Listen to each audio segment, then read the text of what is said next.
Okay, quite some time has passed. Sorry about that. Had some computer issues and some I'd rather work on the car than edit video issues. So here's the intro for next video. Going to be making the engine run stand. As you can see, the engine is no longer here because things went well. So we're going to start with making the supports for the engine mounts, move to the building of the fuel tank, and then go to showing hooking up the electrical and stuff like that and getting it started. So we're going to go ahead and get on with it and so we can get this step done and start making the videos for the fun stuff that's been happening. So I got these tubes here. It's able to cut down. Got U-bolts. It's able to shove the nut inside of the tube. I'm going to attempt to TIG weld that into place. Never TIG welded steel before, only aluminum, so see how it goes.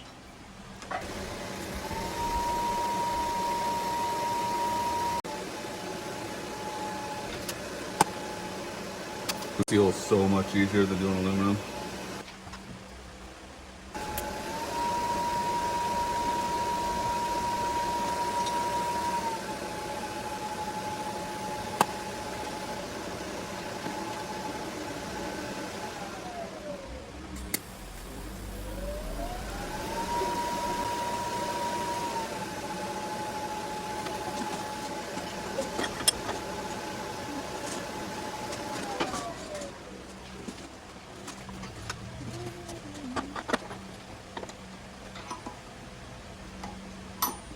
Just a bolt, cut it in half with a U-bolt, sliding it in there.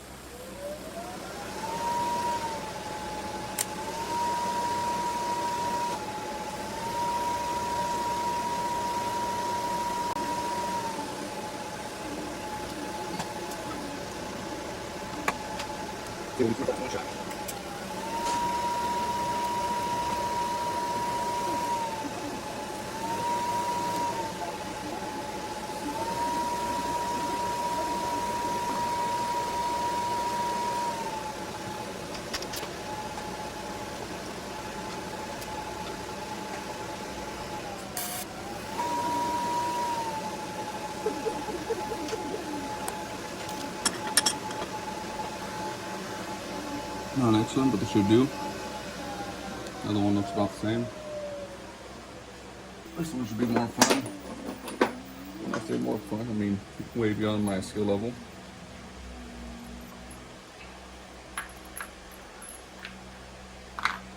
These ones want to try to weld that washer on top of there like such.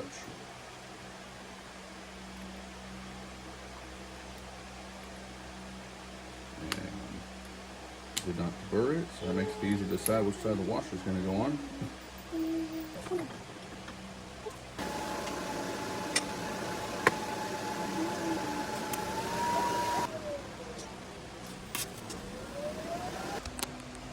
Okay, next up, going to drill some holes in these legs right here so I can run the bolts wherever it went up into it. That little piece I just welded with the washer will sit on here.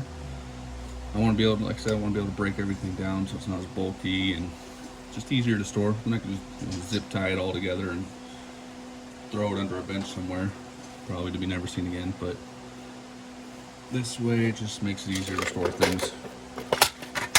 So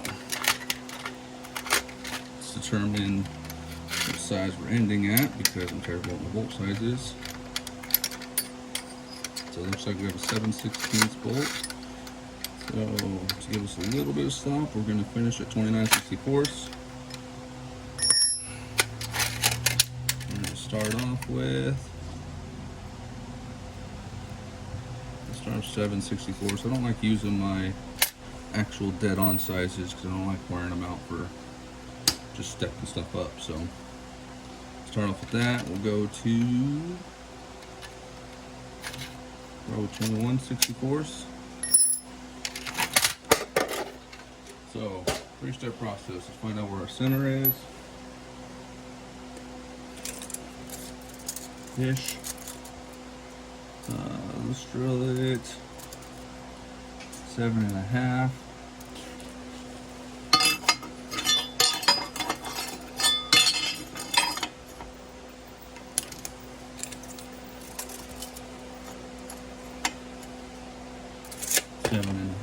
Looks like it's just under 3 inches, so we'll go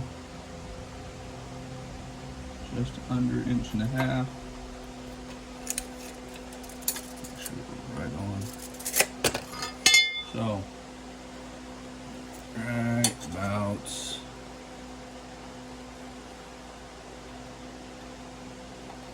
there. I'll just make 2 holes.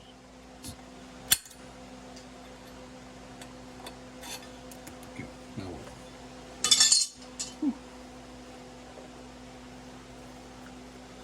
Lube always makes things go better. Should use my corded drill for at least the first 2 steps. Okay, do the corded drill because it's got 3/8. My cordless is half, and it's got a puny battery. So we'll try to save on the half for a minute. This light down here is awesome, so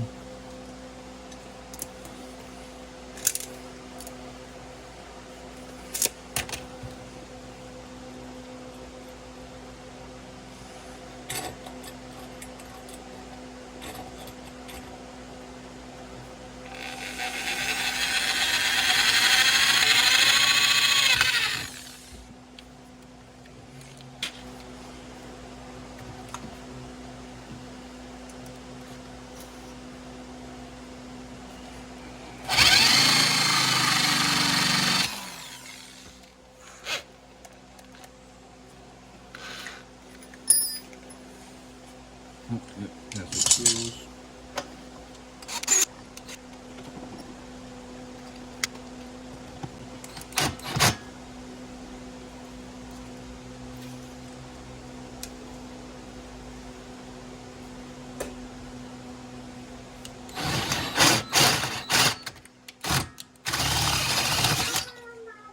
That dropped in quick. I'm gonna start.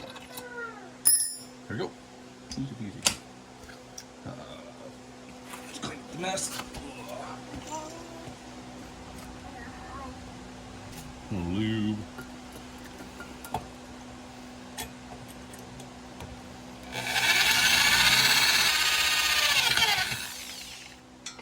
I think we might step up, put a 4th step in here.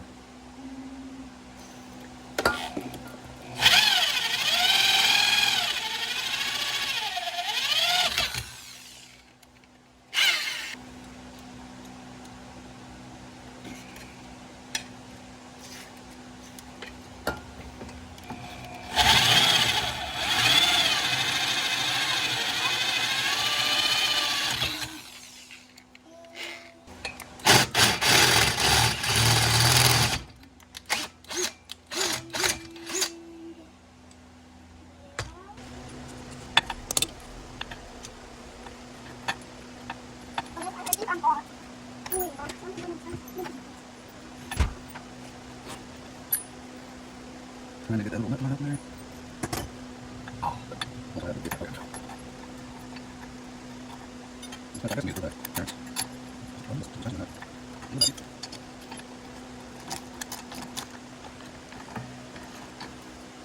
I'm way more of a struggle than it should have been.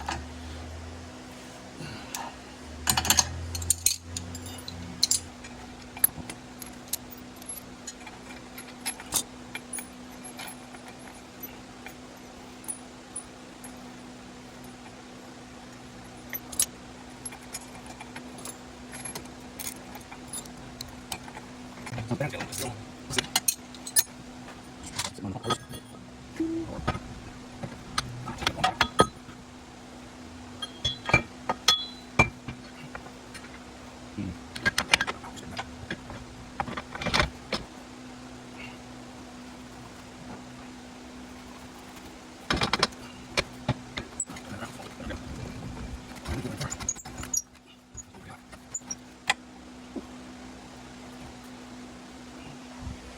So now I still have to ball jacks on here, so this will go forward about another inch and a half, inch and 3/4.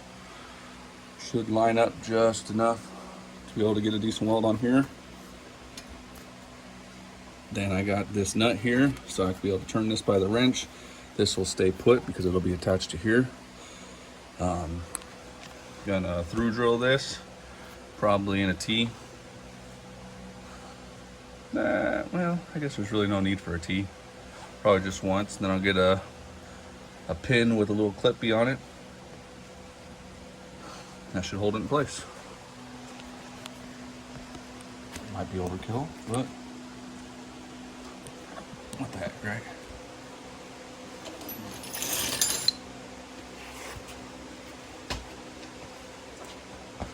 I mean, I'm going overkill on a way below standard stand, so maybe it'll balance itself out. Probably not, but what we're hoping for. There we go, it's way better.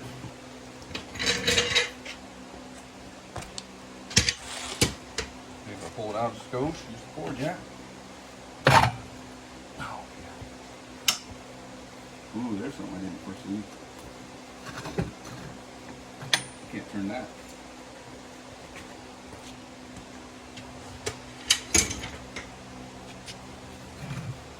Oh.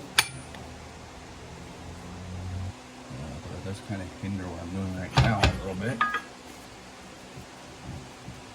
So we can leave them down just enough to stabilize.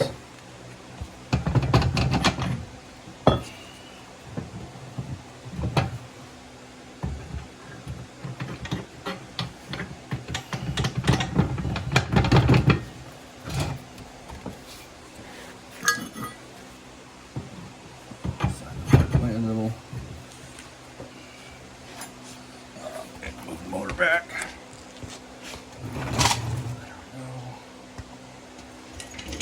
Back further, make it easy on myself, but no. Everything is tight and close as possible. I mean, why get rid of the sketchy now?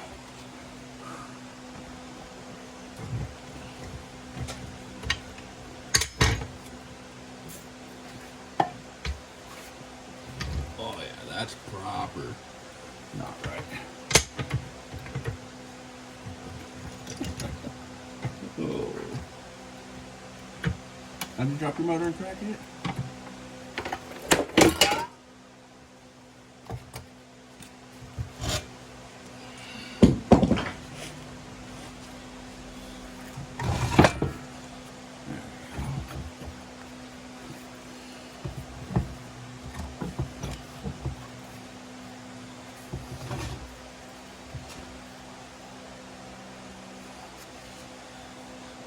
So it lines those up. Let's look at it this way.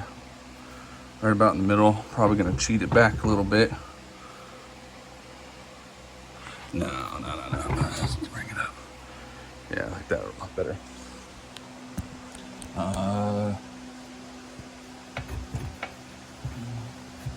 This one's definitely gonna have to be at an angle.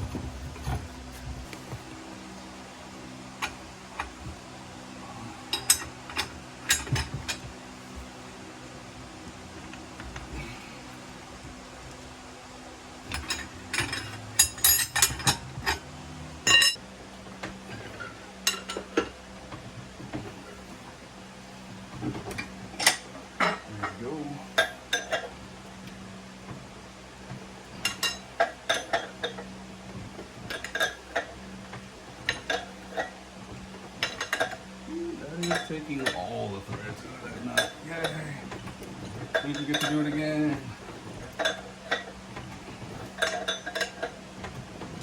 guess I did it with the TIG, so there's not nearly as much weld I got cut off.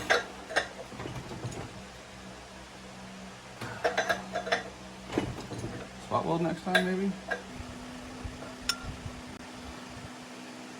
Threads on the nut actually aren't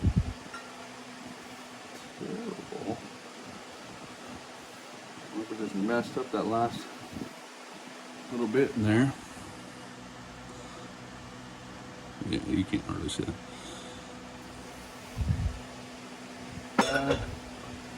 Oh. Well, what the heck?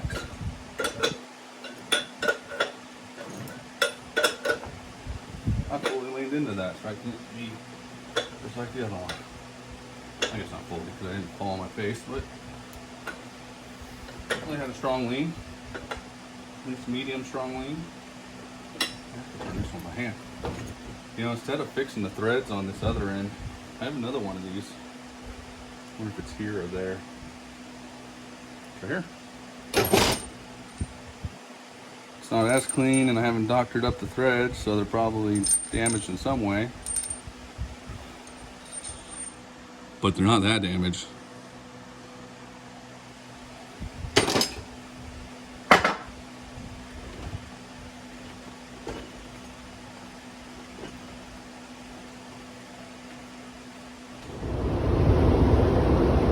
TIG welded steel for the first time today, and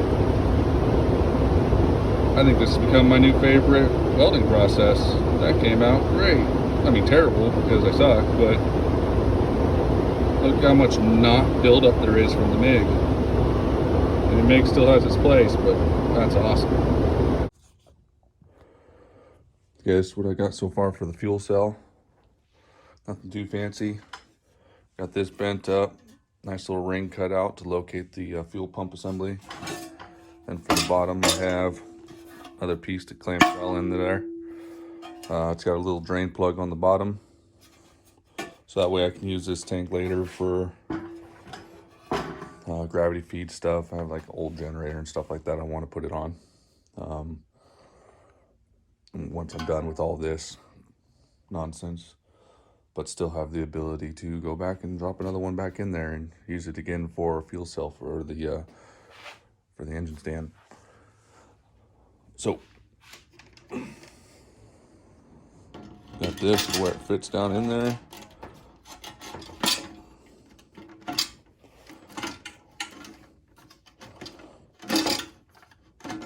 Drops in there nice when I'm not recording. Apparently, when it welded,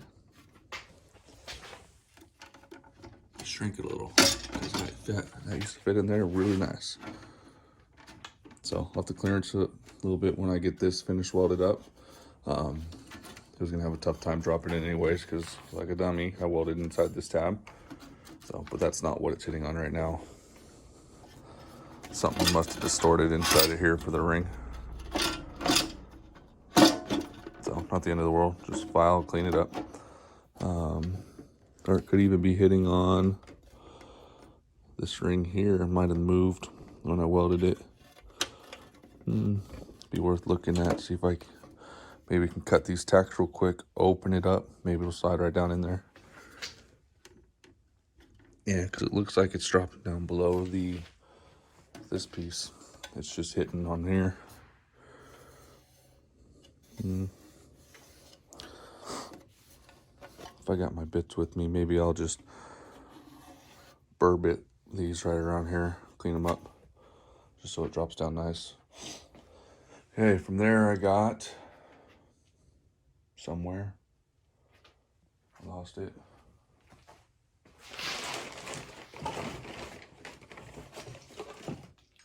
There's also enough room in here and angle the float will fit. Not that I really need the float for this application, but yeah, kind of nice to have.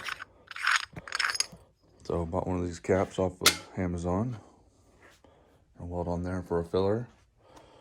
Then punch a hole in it.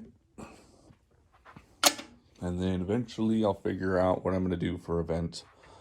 Obviously it doesn't have a vent right now. So I'll need to build up some weld here, drill it, tap it. Shouldn't be too difficult. And or even have somewhere here I had like an aluminum, we use them as aluminum washers, aluminum spacers, but I can weld that on and then tap that, drill the hole out and tap it. So now doing the math of just this, and I'm terrible at math, so it could be wrong, probably is wrong. I did not calculate for this part. Should be about 4 gallons, which is way more than what I need, so should work fine. Then I can move this back and forth. I can have it just attached to the sand or sitting down there. Actually, I need it close to the fuel rail because the little hose I have off of the Jeep is pretty short, so probably gonna sit up here, maybe make a bracket coming off this, coming up, and just attach it to it. That way when the fire happens, you know, it gets real big real fast. You wouldn't want to be able to control it. That'd be nonsense. So I'm gonna finish welding this up. See if I can mark this out. Yeah, I might burr bit it. Well, no sense in burr bitting it if it's gonna move some more, so maybe I'll finish welding it. I know I don't have to weld this all the way around, but I figure might as well get the practice in before I go to do this one. This is the one I need to seal. Then for retention, I'm gonna make another ring, go on top of here, build tabs that come off at an angle in 4, maybe 5 different spots. Make little notches in that ring so they drop down past the tabs, and then turn to lock underneath. That should provide me plenty of pressure. This is gonna sit up much higher. Once I have that O-ring in there, I imagine it's gonna be like up here. Kind of where it wants to sit because it's rubbing on everything. But that should give me plenty of squish. If not, I can adjust the tabs, bend them out a little bit so that it fits. Maybe put some locators on here if I need to, if it doesn't drop below this ring. So that's the plan. Okay, so right on time for today. That's what I got so far. It's not great, but hope it holds. Got a little bit on the top side. This is the bottom side, but it's hot and I don't want to spin it right now, so I ran into some like contamination on this side, so I might have to grind that one out and redo it. Start it like flaring out. How it gets the color around the weld like that. In fact, like that, but way more orange. So obviously I didn't get all the diesel fuel out of it. Didn't clean it good enough. So probably gonna grind this one out and redo it.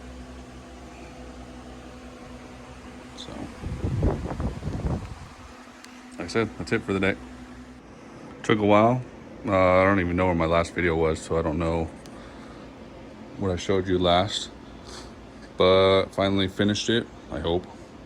I ended up welding a second ring on here to get it up high enough because I didn't account for the O-ring that goes for the sending unit. I got the tabs welded on to hold down my retaining ring. Got a breather hole and a fill hole with the fancy Amazon black cap. So then over here,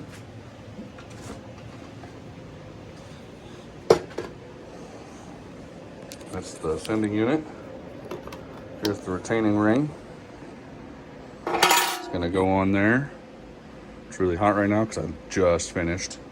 So those tabs will lock underneath those little retainers, or the retainers will lock under the tabs, whichever way you want to say it. And hopefully, fuel tank is done. So check that off the list. I loosely finished doing the engine harness, so it should be good enough to start, but I believe my ECM has skim, so if it starts, it won't run long. Still waiting on my flywheel though.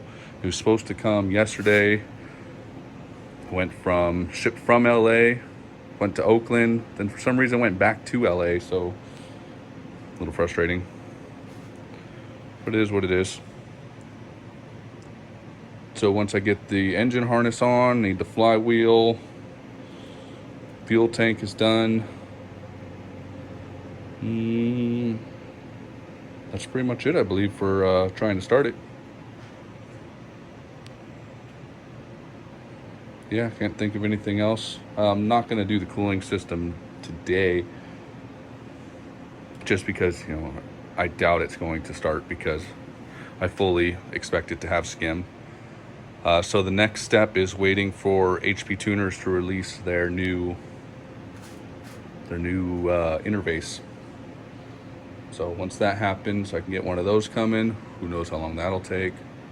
I can get skim taken off, unless it's god awful more expensive than the other one. I mean, $400 for the old style is still quite pricey. So if it's like a lot more than that, then I'll be going with the old style one, but we'll see. I got the harness modified so it accepts these connectors. I repaired some connectors on various things like oil pressure sensor. Most of that I didn't film because it was always like 15 minutes here, 10 minutes there. So I'm at work on breaks. I'm at, home sitting on my floor. So all you're gonna see is the harness already wrapped in together. In fact, it's right here.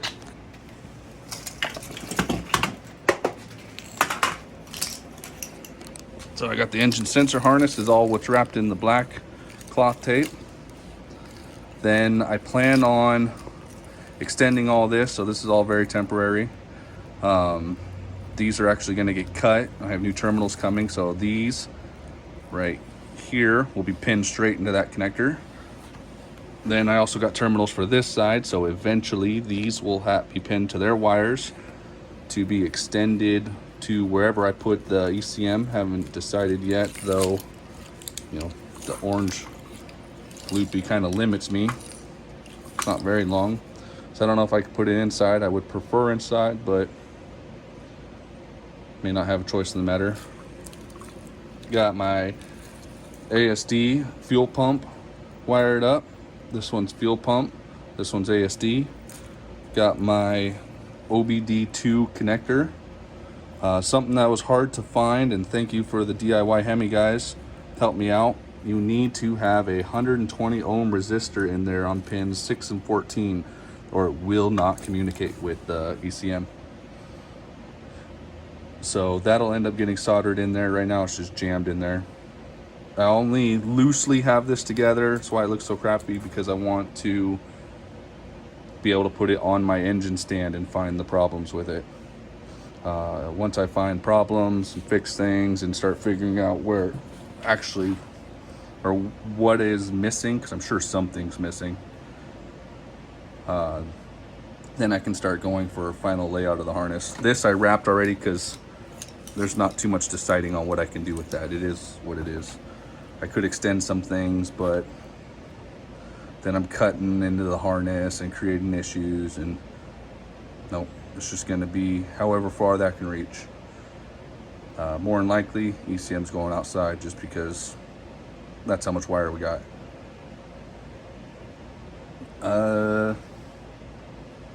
Then once the engine goes in, I can extend where I need to extend, shorten where I need to shorten, and continue from there. I finally did get my oil pan in. I will not be putting that on until I verify that the engine runs on the stand first. As I said many times, try to change as little as possible on the engine stand before I actually try to install it or get ready to install it, so it's easier to eliminate problems. Pretty much all there is. Just gonna throw this harness on there.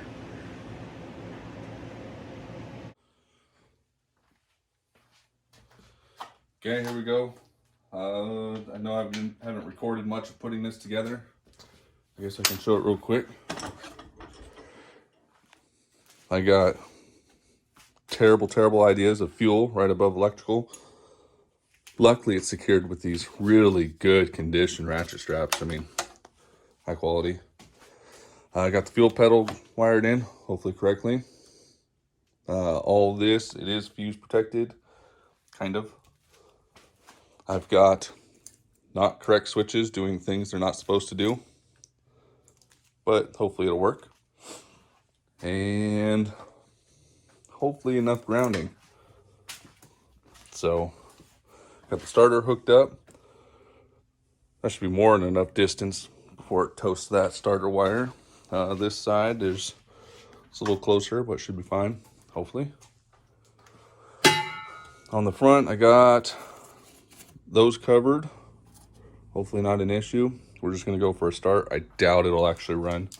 Very much doubt it. Just because of the security system and whatnot, I have not removed it yet. That's coming on its way. But I figure we give this a shot and see if we can't make a small fire in the garage. I have not tested any of this yet. All I did was hook it up to electrical. Don't know if the fuel pump worked. Don't know if the starter works. I know the engine worked. Well, it worked when I took it out.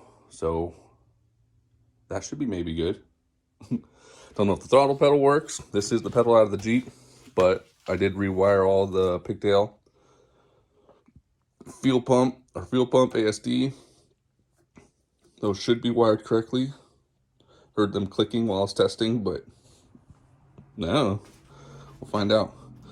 Also have a sketchy battery cable that goes down there and just wires onto the floor. So hopefully that doesn't touch this, cause sparks. Do have some fire safety with some fire accelerator. So let's see if it tests for fuel leaks first. Hopefully get a nice view of everything burning to the ground from there. So if I remember right, this one was power on. And the fuel pump did not start. I don't know if it starts before. You hear my ASD working. Oh, there's a problem there. Didn't hook up the ground to the fuel pump. Make sure I turn that off. Yep. I knew I was missing the ground. Fuel pump turned on, which should not have been on yet.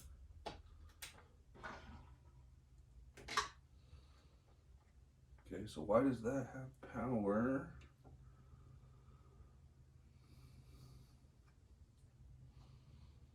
Because it should not be on yet. That ain't right, but we ain't gonna change it now.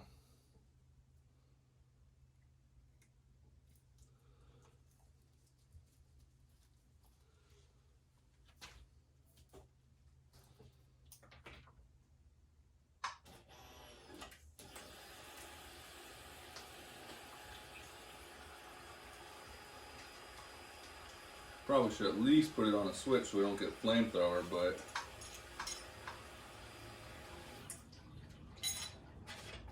that's not pressurizing, shouldn't be.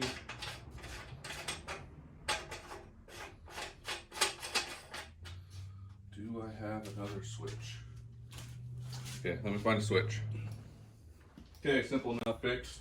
Relay was wired to normally close, rewired it to normally open. So now the fuel pump turns off. Let's see if it makes hearing protection. See how much noise it makes.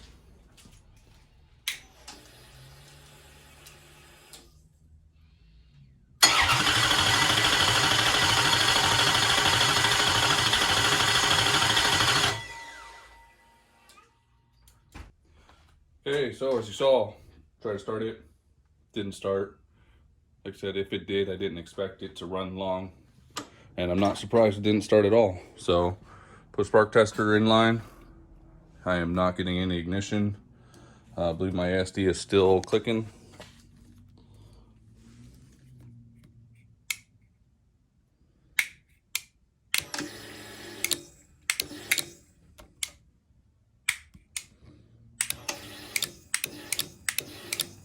Maybe not. Check power to the ASD real quick.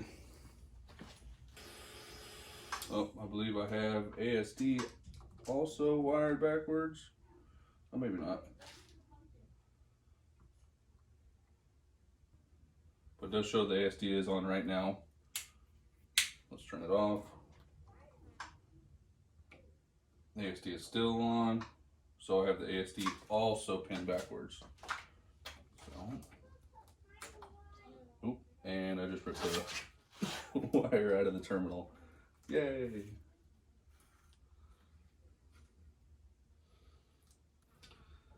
So, deepen this.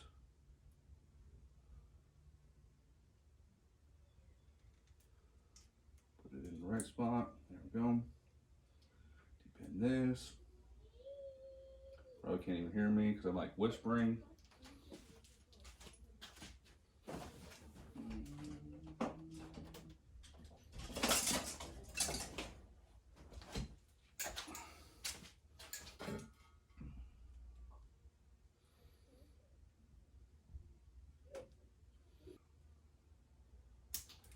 There we go. Got it out. See if we can't jam it back in. Get it re-crimped. Much better. Much more better. Hopefully get it into the right hole this time.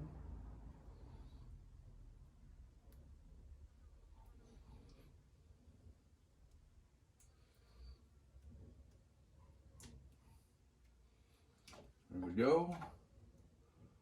Jam it in here. Let's get all this, some of this space out of the way.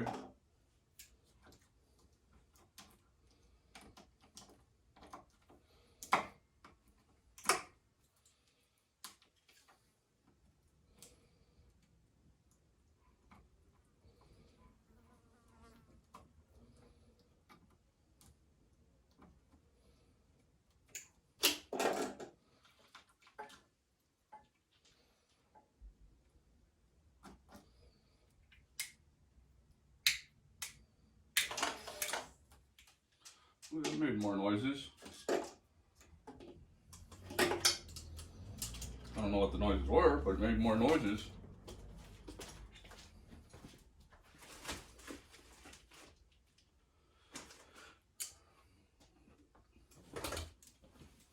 Okay, now that we have ASD turning on at the right time, let's give it another shot.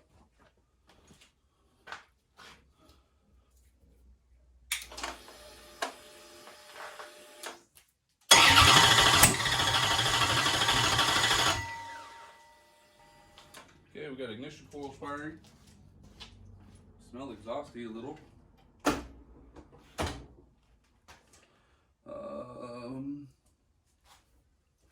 One of our injectors are turning over, or cranking, or pulsing. One of the words. Okay, if I remember right, it was this terminal is the control. Where'd that meter go?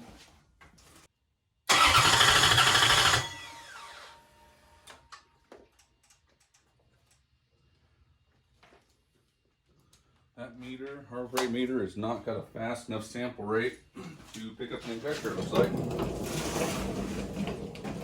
I used to have some nodes. See if I can find them. Okay, swapped out ECMs real quick for the one out of the Jeep, which I don't think has as much security system in it.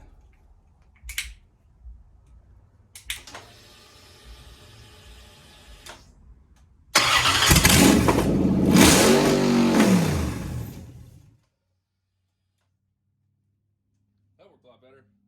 So I don't know if it's security system in this or lack of security system in that. Like I said, it shouldn't have a security system, so that's probably why it started. But it seems that the harnesses and everything are functioning. So I wonder if that has to be running.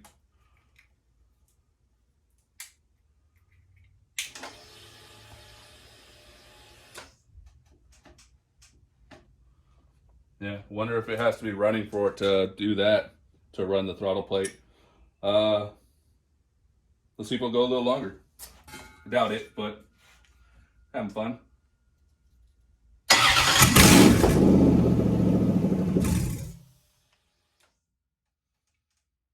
Maybe it doesn't like seeing, I still don't have the intake air temp hooked up, and I don't have the O2 sensors hooked up, so it might not like that.